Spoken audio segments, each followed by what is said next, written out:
Well, after diplomats on both sides worked through the night, the U.S. and Russia have a deal on what's going to be done to rid Syria of its chemical weapons. Syria has 1 week to declare the size and location of its stockpile.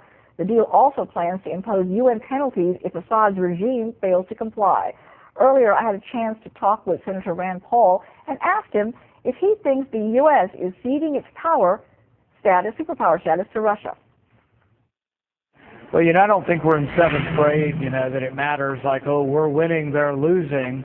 I think what's most important is that we get the result we want, and the result would be that the chemical weapons are taken out of Syrian hands and put into international hands. If we get that, I'm not going to be one saying, oh, I did this and the president didn't do this. The president can take all the credit he wants. I don't think it really is about sorting out and giving credit to one side or the other. Do you think, though, that we have this pause in military action against Syria at the moment because Russia and Syria were concerned about our military strike power in the sense that they were concerned something was imminently going to happen, or did this happen due to incompetence by our own White House? It's a little hard to tell whether it was on purpose or inadvertent. I would say that you can make a couple of arguments. You can make the argument that only with the threat of force would they have done this. But you can also make the argument, as I have made, that people like me who have slowed this process down and said military force is not a good idea, that if we'd have bombed them 3 weeks ago, we'd have had no chance for a diplomatic solution. So by deliberating, by coming to Congress, which is what the Constitution dictates, maybe we are going to get to a diplomatic solution. And I say maybe because I don't know yet. Well, that leads me to the next question. How far can we really trust Putin or Assad for that matter? Well, I think that's a very good question. I think diplomacy starts out with some trust, some distrust, and a great deal of watchfulness. So when Reagan went into diplomatic negotiations with the Russians, he said trust but verify. I think that admonition still holds true. Much is being said of President Putin's op-ed piece in the New York Times. What's your reaction to the way Putin lectured the United States, saying America is no longer the model of democracy today?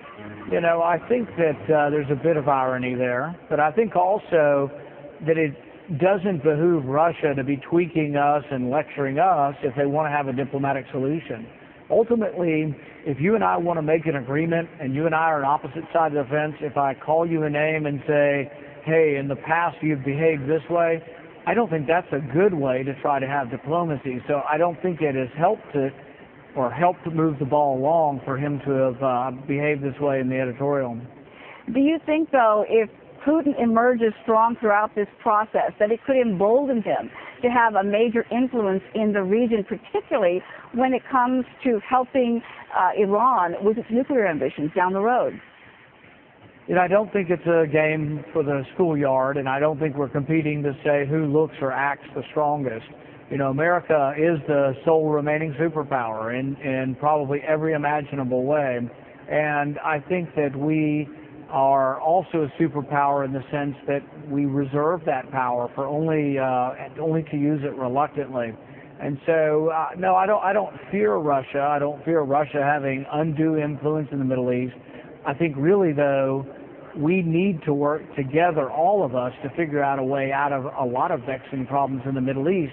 And I don't think we should discount trying to get Russia to understand that it's in her self-interest to, try to get the civil war to end, try to get the chemical weapons out of Syria, try to talk Iran down from developing a nuclear weapon. All of those things are not only in our interest, but we need to convince Russia they're also in their interest as well. What are you hearing right now about the opposition forces, the rebels on the ground there, who continually are asking for the U.S. support? They want more weapons there from the United States, and there are many people in Congress pushing for this. Do you think that should happen?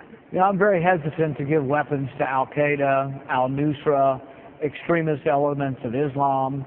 The Islamic rebels in Syria, the ones fighting against Assad, have shot and killed priests, have kidnapped 2 bishops of the Orthodox Church, have beheaded people on video, have also eaten the internal organs. There's some dispute whether it was liver or heart.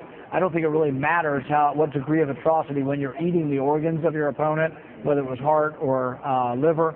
But I do think that there's atrocities on both sides, and there's no clear-cut guaranteed American ally in this war. And really quickly, sir, what are you looking for in the days ahead in terms of any progress? You know, I'm hoping that the Russians and the Syrians are sincere. I can't guarantee that. I don't like being provoked in the provocation of people lecturing us, but I still really do hope for a diplomatic solution, because I don't think a military solution will work. I think it will make the situation worse, and I just can't see my son or your daughter fighting in this war where there's no clear-cut American interest. Senator Rand Paul, thank you so much for joining us today with your insights. We really appreciate it. Thank you.